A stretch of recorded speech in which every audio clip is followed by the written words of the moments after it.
एक समय की बात है जब भगवान नारायण ने देवी लक्ष्मी से कहा, देखो लक्ष्मी, धरती पर लोगों में कितनी भक्ति बढ़ गई है। हर जगह नारायण नारायण की ध्वनि गूंज रही है। इस पर लक्ष्मी जी ने हंसते हुए उत्तर दिया, ओह प्रभु, यह भक्ति आपको पाने के लिए नहीं, मुझे धन की देवी को पाने के लिए बढ़ी है। नारायण ने अचरज से पूछा, लेकिन लोग तो लक्ष्मी लक्ष्मी नहीं कहते। लक्ष्मी जी ने प्रत्युत्तर दिया, अगर आपको विश्वास नहीं होता तो चलिए इसकी परीक्षा कर लेते हैं। इस पर नारायण एक गांव में ब्राह्मण का रूप धारण कर पहुंचे और एक घर के द्वार पर दस्तक दी। घर के मालिक ने दरवाजा खोला और पूछा, आप कहां से आए हैं? ब्राह्मण रूपी नारायण बोले, मैं यहां भगवान की कथा कीर्तन करना चाहता हूं। घर के मालिक ने उनका स्वागत करते हुए कहा, ठीक है महाराज, आप मेरे घर में रहिए। जल्द ही गांव के लोग इकट्ठा हो गए और कथा की तैयारी कर दी गई। पहले दिन कुछ ही लोग आए, पर जब भगवान स्वयं कथा सुनाने लगे तो संगत बढ़ने लगी। दूसरे और तीसरे दिन भीड़ और भी अधिक हो गई। नारायण प्रसन्न हुए कि लोगों में कितनी भक्ति है।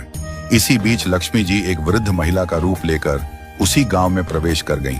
एक महिला जो ताला बंद कर कथा सुनने जा रही थी, उसके द्वार पर लक्ष्मी जी पहुंची और बोली, बेटी जरा पानी पिला दें।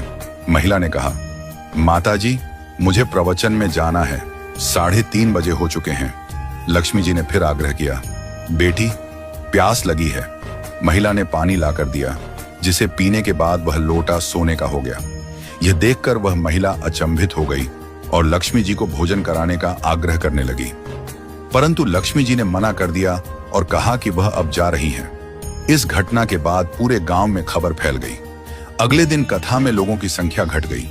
नारायण ने कारण पूछा तो किसी ने बताया, एक चमत्कारिक माताजी आई हैं, जिनके आशीर्वाद से घरेलू सामान सोने का हो जाता है।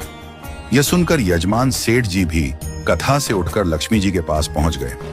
उन्होंने लक्ष्मी जी से कहा, मैं आपको अपने घर ठहराना चाहता हूं। लक्ष्मी जी ने कहा, जब तक यहां संत हैं मैं नहीं ठहर सकती। सेठ जी ने भगवान नारायण को धर्मशाला में ठहराने का आदेश दे दिया। जब नारायण जी ने सेठ जी से कारण पूछा तो उन्होंने कहा, नहीं नहीं, अब आप यहां से जाओ, आपको धर्मशाला में रहना होगा, क्योंकि मुझे किसी और मेहमान को ठहराना है। तभी वहां लक्ष्मी जी आईं और सेठ जी से कहा, आप जरा बाहर जाइए, मैं इनसे बात कर लेती हूं। माता लक्ष्मी भगवान विष्णु से बोली, प्रभु, अब तो आप मेरे प्रभाव को मान गए। भगवान विष्णु बोले, हाँ लक्ष्मी, तुम्हारा प्रभाव धरती पर बहुत है, पर तुम्हें मेरी एक बात माननी होगी। तुम्हारा आगमन तब हुआ जब मैं संत के रूप में यहां आया, इसलिए जहां सत्संग होगा वहां लक्ष्मी तुम्हारा निवास